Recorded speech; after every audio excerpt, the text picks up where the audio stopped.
ওয়ালাইকুম রহমতুল্লাহ। প্রিয় দর্শক, আছে 9 মার্চ 2026 রোজ সোমবার। আমরা আসলে গাজীপুর বাজার গুরুদাসপুর না। আজকের বাজারে আমরা দেখবো শস্য বাজারের কি অবস্থা, অর্থাৎ সরিষা বাজারে কি আপডেটটা দিতে পারি। চলুন যাওয়া যাক।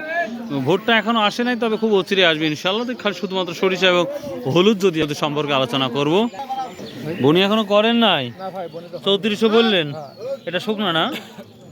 আচ্ছা, মোটামুটি এখন একটা গাজন খাবে ভাই, দেব 3400 টাকা বলতে, দেখা যাক কত ঠিক হয় এটা।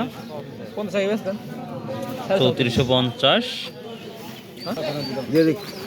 একবারে 3500 টাকা বলছে ডান। মাশাল্লাহ। তো দেখা যাক শেষ পর্যন্ত 3500 টাকা দিয়ে এখনো ভাই রাজি হলো না।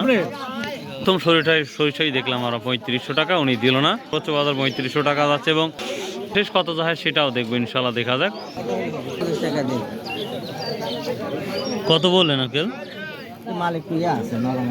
3520 টাকা বিক্রি হলো একটা মাছ। সর্বোচ্চ দাম এটাই, হয়তো 3520 টাকা সবাই কেনার জন্য যারা। আসসালামু আলাইকুম। কত বলছে আজকে এটা?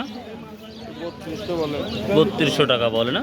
প্রিয় দর্শক, এই সরিষাগুলো কোয়ালিটির উপর নির্ভর করে দামটা। যদি মাটি থাকে পরিষ্কার পরিচ্ছন্ন, যদি না থাকে শুকনা, যদি না হয়, সব দিক দিয়ে বিবেচনা করেই কিন্তু দামটা যায়।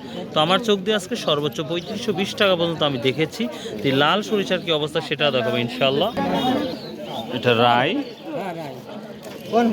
আমরা সরিষা ধামাকা বিক্রি দেখতে পাচ্ছি মাশাল্লাহ। সরিষা আসা মাত্রই ব্যাপারীরা খুব আগ্রহ সহিত এই সরিষা কেনার জন্য সামনে যাচ্ছে। কৃষকের সাথে কিন্তু কথা বলতেছে যেন দ্রুত এই সরিষাগুলা নিতে পারে, এই কারণেই তো মাশাল্লাহ। যাই হোক, আঙ্কেল কত বিক্রি করলেন আজ সরিষা? 450 টাকা না? লাল না? লালটা না? প্রিয় দর্শক, লাল সরিষা সেটা 450 টাকা। আর আমরা সেতিরা দেখেছি কিন্তু 520 টাকার পর্যন্ত সর্বোচ্চ। তো এই ছিল মোটামুটি আজকে সরিষা বাজারে।